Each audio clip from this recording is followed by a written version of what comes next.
Hello, my name's Mike Pella. I'm a respected professional videographer and a reasonably good scuba diver. Recently, I decided to combine these pursuits by taking the PADI Underwater Videographer Specialty Class. I thought it was a pretty sure thing that I'd be good at it. After all, I've shot racing, horses, products, interviews, automotive, fashion. I've even managed a couple of decent underwater shots. Boy, was I wrong. Anyway, after an entertaining and informative classroom session, I was ready to dive. I showed up on the first morning early and eager.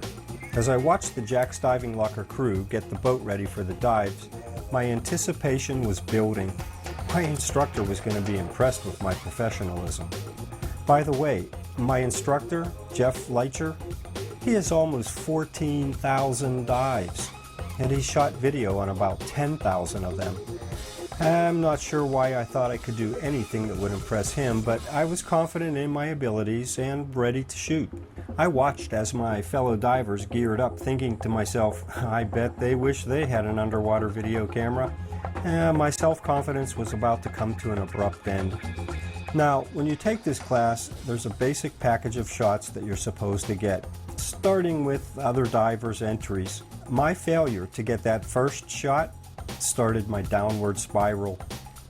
Here's what I think I did wrong. First, my camera is negative, and I had too much weight and not enough air in my BCD to keep me well above the surface, and it couldn't seem to clear the front glass of water.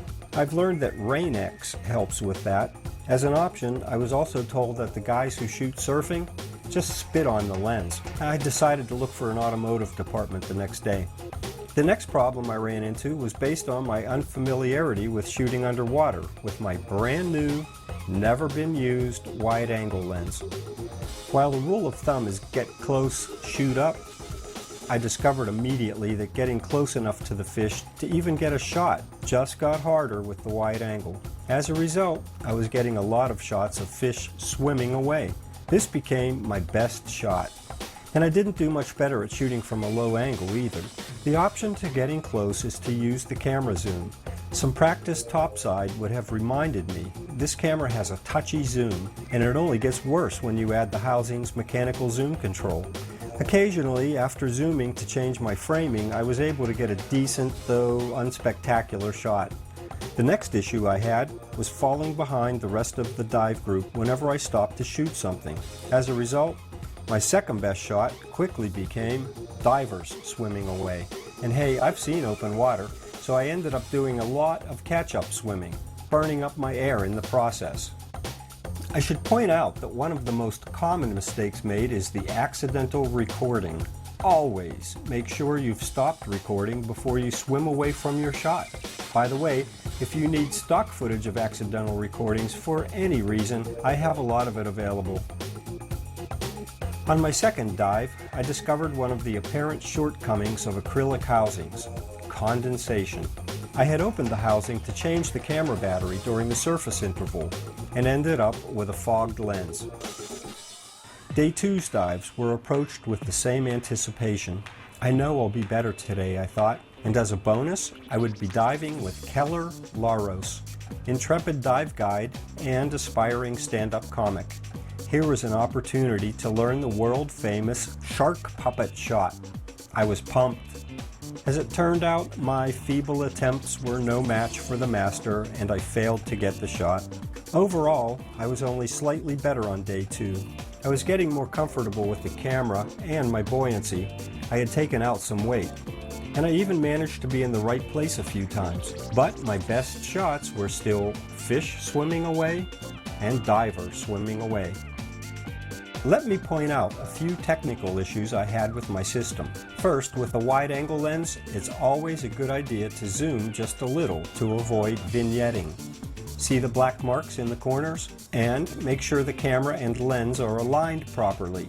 Otherwise, you'll get distortion and focus issues. The detachable lens creates an airspace between the lens and the housing that fills with water when submerged. This made getting the diver surfacing shot nearly impossible. Well, that is, unless you don't mind seeing the water drain out of the airspace. Oh yeah, remember to take off your color correcting filter before surfacing too. In general, Diving with a camera made me a worse diver. I fought with my weighting and buoyancy and used up my air at an alarming rate. Consequently, I spent the end of each dive bubble watching from my safety stop. But I learned a lot from watching Jeff and Keller work.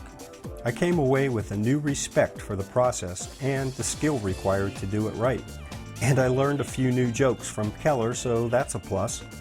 The moral of my story is this: the great ones make everything look easy. The next time you get back from a thrilling dive and your guide offers a DVD of the dive for sale, get out your MasterCard or Visa. And don't ever say, "I could have done that," because trust me, you can't. It takes skill, some talent, and a lot of practice. Thanks to Jeff and Keller, I've learned my lesson. And someday, I'll master the puppet shot.